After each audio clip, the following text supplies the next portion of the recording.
My name is Ronald J. Louie, L-O-U-A-E. I was the former, now retired, Chief of Police of Hillsboro, Oregon, and previously I was the Chief of Police of Astoria, Oregon. I was actually recruited. I was the Chief of Police of Astoria for 5 years. And in 1992 there was an opening in Hillsboro, and I got the job, and I was a police chief for 15 years, retiring in June 2007. I joined the Marines when I was 16 years old. I was kicked out of high school and I was arrested for stealing a car. I didn't steal the car, but I was in the stolen car. And in those days, they gave you a choice between juvenile hall or the military if you didn't have a bad record. And I chose the Marines because they had better looking uniforms. And I figured with that I could get a lot of dates. So I became a Marine and served 3.5 years in the Marines, eventually going to Vietnam, then returning. But I had the GI Bill, so even though I only went to high school for 1.5 years, I was able to go to college, and I stayed 10 years in college.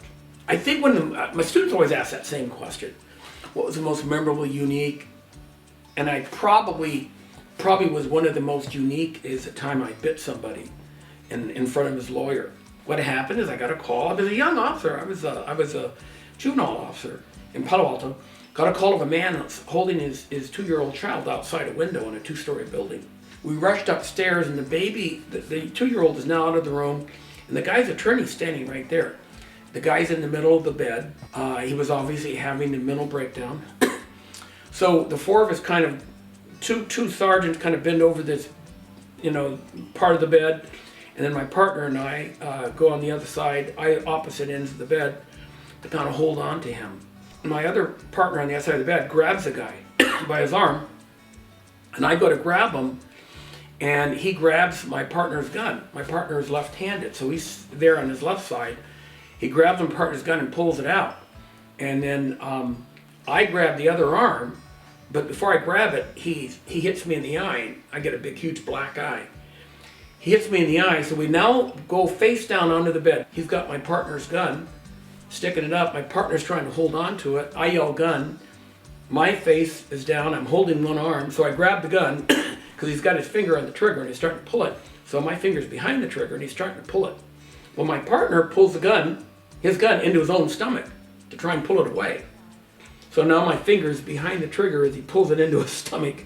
I'm pulling it back. Finally, I get it back. I'm like this, still trying to hold on to the arm, and I just bit into his thumb, down to the bone. He released the gun. I had to take him to the hospital because he had a human wound is terrible. When a human bites you, our mouth's just full of all bad stuff. So he had to be checked up at the hospital. His attorney was standing there the whole time.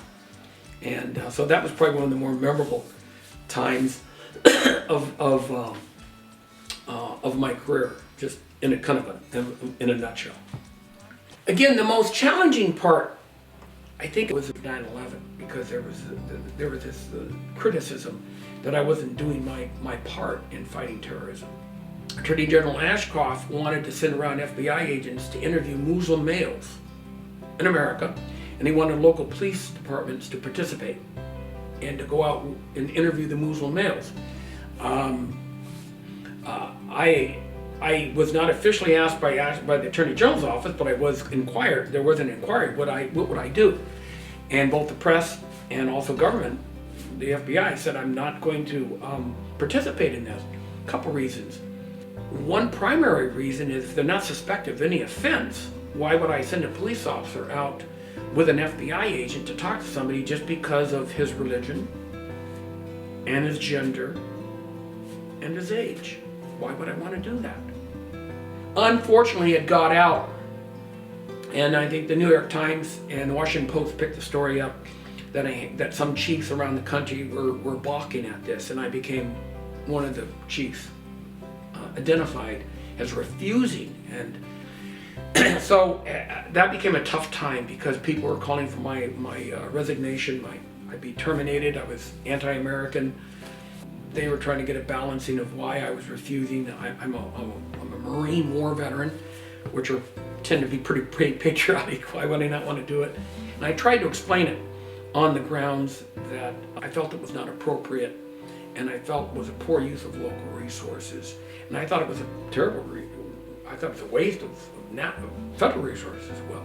It became probably one of the toughest times of my career because I felt horrible. People didn't understand, and it was difficult to explain your position to an angry public that has just faced the tragedy of 9/11. The mayor and the city manager were very, very supportive of me in my position, and so was the mayor of Portland, and mayor and city manager of Eugene and Corvallis. All chiefs were all friends, so we were buddies. So that was probably that 9/11 and post 9/11 time was probably the most difficult time of my career. So when I retired, I went into teaching at Portland State University and Portland Community College. In both colleges, I teach criminal justice, introduction to criminal justice. But in both campuses, I also teach tactical communication, crisis intervention, and I teach from my book that I wrote on tactical communication, where I teach criminal justice students how to communicate with somebody that's angry, upset, suicidal, wants to harm themselves, wants you to harm them. So that's what I did to occupy my time after retiring, and I'm still doing it.